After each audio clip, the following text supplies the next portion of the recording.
बिस्मिल्लाहिर्रहमानिर्रहीम, अस्सलाम वालेकुम। मैं सैयद इमरान शफ़क़त आपकी खिदमत में हाज़िर हूँ। अब जब मैं आपसे मुखातिब हूँ, इस वक्त तक इमरान खान साहब का वो जो टिंड काने में फंसी हुई थी या काना टिंड में फंसा हुआ था, वो निकल आया। इमरान खान साहब अदालत को तरसा के और अदालत इमरान खान साहब को मोहलत पे मोहलत दे के, मोहलत के ऊपर मोहलत दे के जो थी वो थक हार के बैठी हुई थी, मुंतज़िर थी अदालत में। जो ही इमरान खान साहब दाखिल हुए तो मुझे लगता है, मेरे चश्मे तसव्वुर में आता है कि जज साहिबान ने कहा होगा देखते कि बहारो फूल बरसाओ, मेरा महबूब आया है। तो खैर वो महबूब साहब जो थे वो घंटा भर अदालत के बाहर खड़े रहे, पूरी प्लानिंग करके। इमरान खान साहब ने बुनियादी तौर के ऊपर जो आप यूँ कह लें कि उन्होंने जो खेल के सारे असूल ज़ाब्ते हैं वो उथल पथल कर दिए हैं, मतलब उखाड़ पिछाड़ के रख दिए हैं। वो किसी असूल और ज़ाब्ते के तहत नहीं खेल रहे। तो अब जब इमरान खान साहब ने एक नई रीत सियासत में डाल दी है तो फिर इनका मुकाबला करने के लिए जिहो जा मुँह ओहजी चपेड़, यानी कि उसी जवाब उसी ज़ुबान में देने पड़ेंगे जो ज़ुबान इमरान खान साहब बोल रहे हैं। इस हुकूमत की मजबूरी ये है कि ये हुकूमत बहुत गुड खेलना चाह रही है। आइन कानून और को बचाते हुए सियासत के जो आला तरीन अहदाफ अपनी तरफ से जो इन्होंने अभी तक हासिल किए हैं। क्योंकि मेरी एक शख्सियत से बात हो रही थी तो वो ज़रा तहम्मुल मिजाज हैं। वो कहते हैं कि जी कि अब अगर हम इमरान खान साहब को उनकी ज़ुबान में जवाब देंगे और उनको वो जो ही जो जा मुँह ओहजी चपेड़, तो हम जब चपेड़ मारेंगे तो फिर सबसे ज़्यादा एतराज़ जो है वो पाकिस्तान के सहाफ़ियों ने उठाना है। सबसे ज़्यादा चीको रोला उन्होंने डालना है कि हाय हाय ये क्या कर दिया, ये क्या जुल्म हो गया। बिल्कुल उसी तरह जिस तरह अपने वो क्या नाम है जी, ये अपने ये फवाद चौधरी साहब और शहबाज गिल साहब की गिरफ़्तारी के ऊपर, आज़म स्वाति साहब की गिरफ़्तारी के ऊपर जो चिलचलयान डाल दी गई थी, किलकलयान जिसको हम पंजाबी में कहते हैं, तो आपने वही डालनी है। तो ये एक ख्याल है। लेकिन जो मेरी दानिश है वो ये है कि आप जो है वो बाय दी बुक चल के, यानी कि मैं कल भी गालबन कह रहा था कि सर के चोर से निपटने के लिए चोर की सोच थानेदार के पास होनी चाहिए कि चोर के सोचने का अंदाज़ क्या है। इमरान खान साहब ने पूरी प्लानिंग की कि किस तरह उन्होंने 2-3 घंटे पहले वो ट्रेंड चलाने शुरू किए कि पहुँचे इमरान खान तो ये तो जज तो वो ब्ला ब्ला, और फिर 1 घंटे तक वो बाहर खड़े रहे कि जी बाहर नहीं आ सकते, रश बड़ा है। और भाएं तुसी मतलब आप बरात लेके आए थे। जब अदालत ने आपको इतनी सहूलत दी कि जिस पुलिस ने आपको गिरफ्तार करना है उसी पुलिस को आपने अहकामात जारी किए, अदालत ने अहकामात जारी किए कि खान साहब को मेरा मतलब है कि पूरे जो कहते हैं क्या उसको कहेंगे, पूरे बंदोबस्त के साथ बच बचा के पूरी सिक्योरिटी दे के लाएँ। और ये कैसा मुलजिम था। मैं सियासतदानों को तो खैर इस तरह से मुलजिम नहीं मानता, लेकिन बहरहाल मुलजिम तो वो थे कानून की नज़रों में। तो कैसे मुलजिम थे कि जिनकी आमद के सिलसिले में लाहौर की माल रोड जो है वो ब्लॉक कर दी गई, आम आदमी का दाखला मना कर दिया गया एक तरह से, और वो यानी कि सिक्योरिटी के लेवल को इस लेवल तक पहुंचा दिया गया कि कोई परिंदा पर नहीं मार सकता था। इस तरह की रिपोर्ट्स हमारे पास आ रही हैं। मैं खुद नहीं गया वहाँ पे, लेकिन इस तरह की रिपोर्ट्स आ रही हैं। और ये रिपोर्ट हमारे पास थी कि ख्वाजा तारक रहीम साहब और अजहर सिद्दीक साहब की एडवोकेट जनरल पंजाब मोहम्मद शान गुल ने IG पंजाब के साथ मुलाकात करवाई थी, पूरी यकीन दहानी करवाई थी, पूरी फुल प्रूफ सिक्योरिटी दी गई थी इमरान खान साहब को कि आप जनाब उन्हीं यानी जिनके मुलजिम हैं, यानी जिस पुलिस के आप मुलजिम हैं वही आपको पूरे तहफ़्फ़ुज़ के साथ, पूरी हिफाजत के साथ, पूरी जिस तरह जवाइयाँ नहीं ले आई था उस तरह प्रोटोकॉल दे के आपको अदालत तक लेके आएगी। लेकिन फाइन घंटा अदालत के अंदर नहीं गए, वो गाड़ी के अंदर ही बैठे रहे। और मुतालबा था, आप जानते हैं कि जी कि वो धक्कम पेल बहुत हो सकती है, तो आप जो हैं इसी तरह ही करें। उन्होंने कहा हम अप्रिशिएट करते हैं। जजों को ये बात जब बताई गई कि वो अहाते में मौजूद हैं तो फिर उन्होंने कहा हम अप्रिशिएट करते हैं। और कोई जज कह रहे थे ये हमारे रोल मॉडल हैं। मैं फिर गुजारिश करूँगा कि इसके बाद जो हुआ सो हुआ। 3 मार्च तक इमरान खान साहब को एक अदालत से तो बेल मिल चुकी है, प्रोटेक्टिव बेल, और ये मिलनी थी अगर किस सूरत में। अब एतराज़ वाली क्या बात है? एतराज़ वाली बात यह है कि आपने अदालतों को किया है एक तरह से दबाव में लाने की कोशिश की। आपने पूरा ड्रामा क्रिएट करने की कोशिश की, आखिरी वक्त तक अवॉइड करने की कोशिश की कि मैं बस मेरी कोई शान ना कम हो कि मैं अदालत के सामने पेश हूँ। और इसके पीछे कहानी क्या है? खौफ। किसका खौफ? कि ये बलियाल सदीक कमियाना, मोहसिन नकवी और राणा सनाउल्लाह के मुझे गिरफ्तार ना कर लें। और वो आखिरी वक्त तक यानी अपने कारकुनों की वो जो ह्यूमन शील्ड है उसमें वो गए थे। और फिर उनके जो लीडर हैं यानी इनकी जो सेकंड लाइन कमांड है वो कह रहे थे कि हमने तो नहीं किसी को कहा कि आए। हालांकि ट्विटर के ऊपर इनके जो ऑफिशियल अकाउंट है पीटीआई के, वहाँ से ये ट्रेंड चलाए गए कि आपके उम्मत मुसलमान के, इस तरह तो खैर नहीं बात हुई। मैं एमी जो है वो ज़रा ज़ेब दास्तान के लिए बढ़ा रहा हूँ बात कि उसको बुला लिया है अदालतों की ये जुर्रत कि उनको बुलाया। सर अदालतें तो वो दीदा, वो क्या कहते हैं, फर्श निगाह किए हुए, पलकें बिछाए हुए, वो तो गाने गा रहे थे कि महबूब आएगा तो पता नहीं क्या होगा, तो ये होगा वो होगा, माहिया आएगा तो धरती फुला नाल सजावांगी, चलांगी पखियाँ तो बड़ा कुछ कहणगियाँ अखियाँ। तो खान साहब ने तो अखियाँ तो नहीं कहा, उन्होंने कहा कि मैनू घंटा मैं बाहर बैठा रहा, मुझे झटका लग जाता। तो फिर वो जनाब कौन जिम्मेदार था? फिर 3 महीने मैंने मंजी पे पड़े रहना था। जज साहब अगर जज साहब जो हैं वो किसी दबाव में ना होते अदालतों को, इस तरह इमरान खान साहब, या वो दबाव कबूल ना कर रही होती, जो एतराज़ वाली बात है, तो सर वो खान साहब को टका सा जवाब देते कि खान साहब ये बारात हमने कहा था आप साथ लेके आए, ये धक्कम पेल जो है ये पुलिस की वजह से है या आपके मुखालफिन आए हुए हैं, ये आप पूरी जो है जंज लेके आए हैं यहाँ पर। और फिर वो कहते कि ठीक है खान साहब आपकी इतनी अगर हालत नाजुक है तो बोर्ड बुलाओ, अभी आप इधर बैठे, हम डॉक्टरों को बुलाते हैं या आपको एम्बुलेंस में भिजवाते हैं, ये म्यू हॉस्पिटल साथ ही है। तो जनाब वो डॉक्टरों का पाकिस्तान के या पंजाब के या लाहौर के जो बड़े बड़े ऑर्थोपेडिक सर्जन्स हैं और जो फिजिशंस हैं और हर तरह का बोर्ड आपके लिए बनाते हैं। फिर दूध का दूध और पानी का पानी हो जाएगा, जो फ्रॉडबाजी लगाई हुई है। लेकिन नहीं होगा। क्यों नहीं होगा? क्योंकि जनरल फैज़ हमीद साहब की वो बाकियात, जो गैर फौजी बाकियात जिसको हम कहेंगे, वो मौजूद है। वो आखिरी वक्त तक कोशिश होती रही है। लेकिन सर अब 2 तरह की यहाँ पर मामलात हैं। इस तरफ जो गवर्नमेंट है, जो वफाकी हुकूमत है, उसका जो एंजाइटी लेवल है वो बढ़ रहा है और वो हमें बयानात से छलकता हुआ महसूस हो रहा है। आज वैसे तो मैं जो है ना, वो क्या नाम है उनका, जो वज़ीर इत्तलात और नशरियात, मरियम औरंगज़ेब साहबा ने एक तड़फती हुई प्रेस कॉन्फ्रेंस की है जिसमें वो बेचैन थी और जनाब गुस्से से लाल पीली हो रही थी। और इमरान खान साहब उनका टारगेट नहीं थे, वो जिनके लाडले हैं उनका टारगेट वो थे। तो अब यहाँ पे एक जो ओपिनियन है जो गवर्नमेंट की तरफ पाई जा रही है, और वो जो शहबाज शरीफ साहब के नाकदीन हैं एक तरह से, वो कह रहे हैं कि आप क्या छड़कना लेडे बैठे हुए हैं, आपके साथ अगर आखिरी वक्त तक खेला जा रहा है तो फिर आप ये क्या, अपने कहते हैं वो कोलों की दलाली में मुंह सर काला करवाने का मतलब क्या है? छोड़ें और छोड़कर बाहर आएं और बाहर आके वो बात बताएं जो आपको मालूम है कि आपके साथ कौन खेल रहा है और कब से खेल रहा है। लेकिन शहबाज शरीफ साहब की जो है ना, वो जिसको कहते हैं ना बिल्ड, क्या कहते हैं उसको जी, बिल्ड इन, वो उसमें मैन्युफैक्चरिंग फॉल्ट है। उनकी अज्जाए तरकीबी में एक रखना पड़ा हुआ है। वो पाकिस्तान के ताकतवर 3 लोगों को आंख में आंख डाल के जवाब नहीं दे सकते। वो पाकिस्तान के मालकान के सामने खड़े होकर सवाल नहीं पूछ सकते। तो लिहाजा जलालत प्रोग्राम जो है वो उनका जारी है, उनकी हुकूमत का, कि कहते हैं घरों घर गवाया तो बारों ओ गवाया। वो मैं आपको नहीं बता सकता, वो बड़ा ख़तरनाक है। वो क्या होता है, वो अगर आपने देखना है तो शहबाज शरीफ साहब की और उनकी गवर्नमेंट की इस वक्त हालत देख लें कि उनको समझ नहीं लग रही कि उनको लग कहाँ से रही है, पढ़ कहाँ से रही है। कि मतलब रोऊं जिगर, क्या कहते हैं वो, रोऊं जिगर को कि पीटूं दिल को, मैं इस तरह करके वो है मिर्ज़ा गालिब साहब का। मैं मिसरा नहीं आपको सुना रहा, मैं आपको मफहूम बता रहा हूँ। तो वो मफहूम ये है कि भैन केड़ी बचाई जाए तो केड़ा जनाब यानी कितने खाधी जाए। ये मुंह बचाएं तो जनाब सर पे पड़ती है, सर बचाएं तो पेट पे पड़ती है, पेट बचाएं तो तशरीफ पे पड़ती है। ये जनाब ये वफाकी हुकूमत है।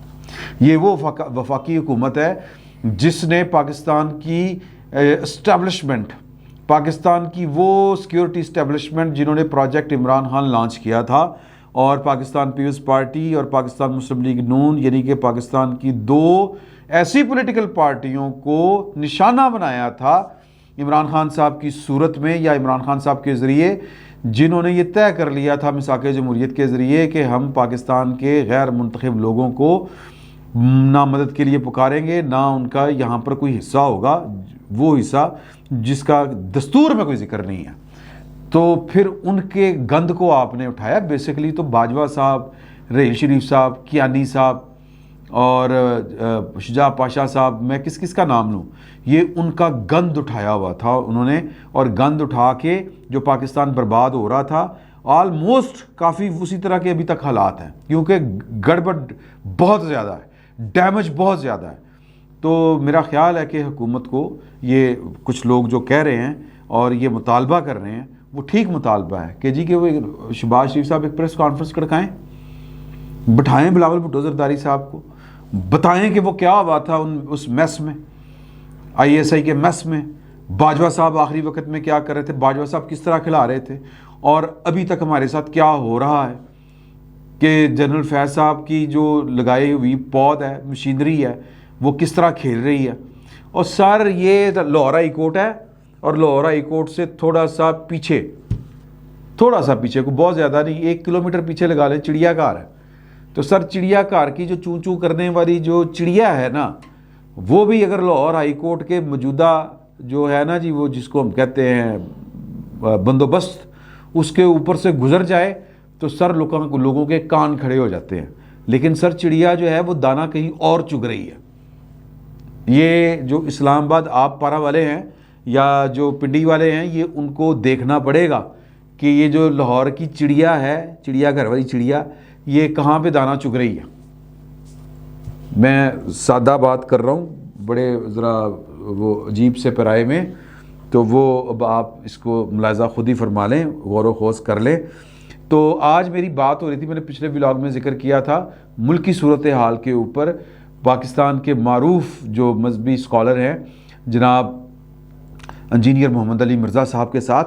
तो उन्होंने मुझे एक तारीख़ी हवाला दिया। मैं ये सारी बात कर रहा था कि सिक्योरिटी इस्टेब्लिशमेंट ये कर रही है, खेल रही है, इमरान खान साहब वो कहते हैं कि ठीक कर रहे हैं इमरान खान साहब, ये जो कुछ वो कर रहे हैं। मैंने कहा जी कि उनकी नीयत पीछे ये है। उन्होंने कहा हमें पता है, लेकिन मजा चिखड़ना उन सारे जो पाकिस्तान के कुछ छुरी पेचकस पकड़ के कोई ना कोई टिचन टैच करते रहते हैं, कोई ना कोई जनाब उन्होंने शुगल चलाया होता है।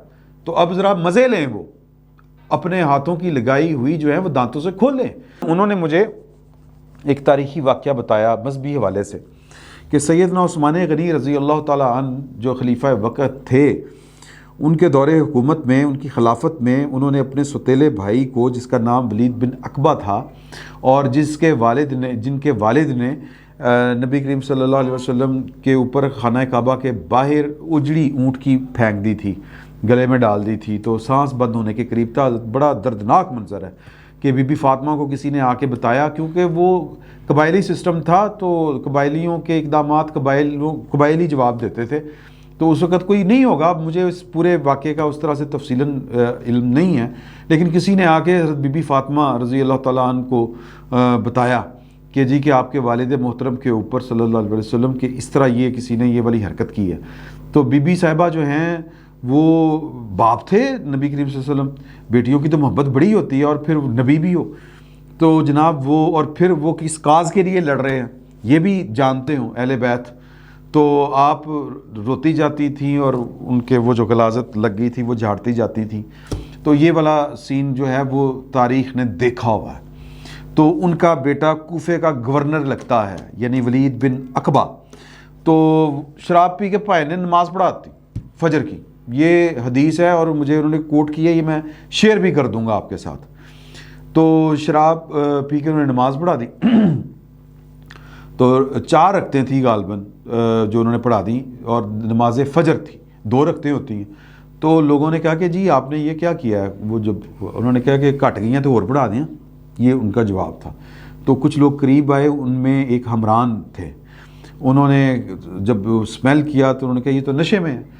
तो गवाही आई, मामला आया हज़रत उस्मान गनी के पास। और मामला पेश किया गया हज़रत अली रज़ी अल्लाह तआला अन्हु की अदालत में। हज़रत अली एक तरह से उस वक़्त के इस्लामी ममलकत के चीफ़ जस्टिस थे। तो आपने कहा कि जी कि ये गवाह हैं, तो एक को स्मेल आई थी, एक ने क्या करते हुए वलीद बिन अकबा साहब को जो है देखा था। तो उन्होंने कह दिया ये तो फिर शवाहिद तो बताते हैं जो सर्कमस्टांशियल एविडेंस है कि जनाब नशे में थे, तो कोड़े लगाए जाएं। तो हज़रत यानी अली रज़ी अल्लाह तआला अन्हु ने अपने साहबजादे हज़रत इमाम हसन रज़ी अल्लाह तआला अन्हु को कहा कि इसको कोड़े लगाओ। तो उन्होंने जवाब दिया कि बसद एहतराम के जवाब दिया कि हुज़ूर आला अब्बा जान, बल्कि वो अब्बा जान तो नहीं कहा होगा, वो चीफ़ जस्टिस की हैसियत में बात कर रहे थे कि माजरत, जिन्होंने मीठी मीठी खाई हैं वो अब कड़वी भी खाएं, जिन्होंने इक़्तिदार के मज़े लुटे हैं वो अब तलख़ी भी बर्दाश्त करें। तो ये तारीख़ी फ़िक्रा कह के आपने माजरत की और उठ के चले गए। फिर हज़रत अली रज़ी अल्लाह तआला अन्हु ने जो है वो हज़रत इमाम जाफ़र के जो बेटे थे, जो हज़रत अली रज़ी अल्लाह तआला अन्हु के यहाँ जिनकी परवरिश हुई थी, अब्दुल्ला इब्ने जाफ़र, उनको कहा, उन्होंने फिर कोड़े लगाए, वो सज़ा दी। तो ये वो कह रहे थे, बात ये कर रहे थे कि इमाम हसन ने ये जुमला बोल के बेसिकली जो पॉलिटिकल साइंस है उसमें ये बात जो है वो बिठा दी है हमेशा हमेशा के लिए, ये असूल तय कर दिया है। और पहले भी तय होगा, लेकिन मैं इस्लामी तारीख़ की बात कर रहा हूँ कि जिन्होंने लगाई होती हैं, जो ज़िम्मेदार हैं, वही फिर फसल भी काटें।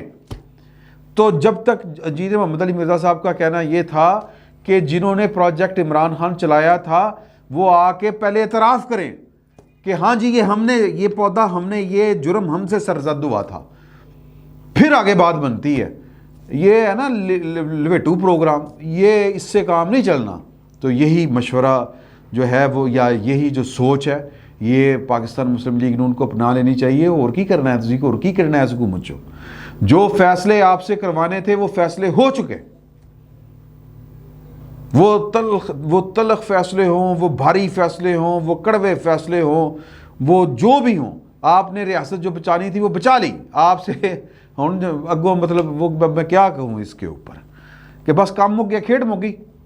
तो फिर आए मैदान में आए और आके बताएं कि जी अभी तक इमरान खान को कौन चला रहा है। अगरचे वो कहा जा रहा है, अब ये मैं अपनी बात कर रहा हूँ, सैयद इमरान शफकत बतौर साफ़ी ख़बर की बात कर रहा हूँ कि जी वो कहते हैं कि हमने इधर वाले तो पकड़ के ठा कर दिए अंदर। हम ये कहते हैं कि जी के ये छोटे मोटे अफसर पकड़ने से जो वैसे वो होते हैं ना, जो ऑर्डर के ऊपर होते हैं किसी अफसर के, उनको उर्दू में गुमाश्ते कहते हैं। ये कोई नेगेटिव वर्ड नहीं है। कमिश्नर के गुमाश्ते, अहलकार, ये जो अहलकार हैं जो बेसिकली आपके अहकामात के ऊपर जो अमल कर रहे थे, उनको पकड़ने से क्या होना है? जिनके अहकामात थे उनको पकड़े। अगर नहीं पकड़ते तो फिर ये मैं समझता हूँ फिर सैयद इमरान शफकत के तौर के ऊपर, एक सहाफ़ी के तौर पर, एक पाकिस्तानी शहरी के तौर पर, फिर शहबाज शरीफ साहब की बात बनती है कि वो या तो ऑर्डर करें कि एनऑन पढ़ो, अगर वो ऑर्डर नहीं माना जाता तो फिर आएँ, वो चौक में आएँ, मैदान में आएँ और आके फिर सारे राजों से पर्दा उठा दें कि ये हुआ है हमारे साथ, ये हो रहा है हमारे साथ। लेकिन चाचू का तो हासा निकल जाना होता है। तो अब वो हंसते रहें, देखते रहें। इमरान खान साहब को 3 मार्च तक की मोहलत मिल गई है। मिलनी थी, केस सादा था। इमरान खान साहब ने खुद तमाशा लगाया हुआ था, खौफजदा थे, क्या थे, वो ऑर्डर नहीं आया जो उधर से आना था इस्लामाबाद से। जनाब जनाब जनाब जनाब जस्टिस मुज़ाहिर अली अकबर नकवी साहब और जस्टिस जनाब एजाज़ुल हसन साहब और जस्टिस मुनीब की अदालत वाला, तो वो अभी तक लाहौर में नहीं पहुंचा। CCPO का गुलाम महमूद डोगर साहब वाला, तो इमरान खान साहब हो सकता है उसके चक्कर में हो, खौफजदा थे, पता नहीं क्या होगा। सर कुछ नहीं होना था, ये तमाशा खुद ही लगाया हुआ था। लेकिन जो गिला, जो शिकवा बनता है कि इतने मतलब 16 से आपके साथ तमाशे हो रहे हैं, ये आम आदमी को आप ये सलूक कर सकते हैं? आम आदमी इतना नखरा जो है वो अफोर्ड कर सकता है? चलें आम आदमी को छोड़ दें। लोग कहते हैं कि जी जब सियासी लीडर का केस होता है तो फिर उसको पॉलिटिकल डील किया जाता है। ओके, बाकियों के साथ ये सलूक हुआ है, जरदारी साहब के साथ हुआ है, हमने तो 12 साल तुन के अंदर रखा था उनको, इन्हीं अदालतों ने, बगैर किसी फैसले के। नवाज शरीफ के साथ इस तरह हुआ है? नहीं हुआ। और कब हुआ था? जब उनको बाजवा साहब ने कहा कि स्टेशन दोगे हैं, कानून साजी करोगे, तो उन्होंने क्या कर दिया हमें, उन्होंने कहा फिर जाओ। तो सर चीज़ें बड़ी तल्ख हैं। तारीख आज नहीं तो कल इससे पर्दा उठेगा। आज जो कुछ हो रहा है, कल जब हमें पता चलेगा तो हम अपनी दांतों तले उंगलियां दबाएंगे और कुछ लोगों को बहुत बुज़दिल कहेंगे, कुछ लोगों को बहुत मुनाफिक कहेंगे और कुछ लोगों को बहुत जालिम कहेंगे। फिलहाल इतना ही, बहुत बहुत शुक्रिया।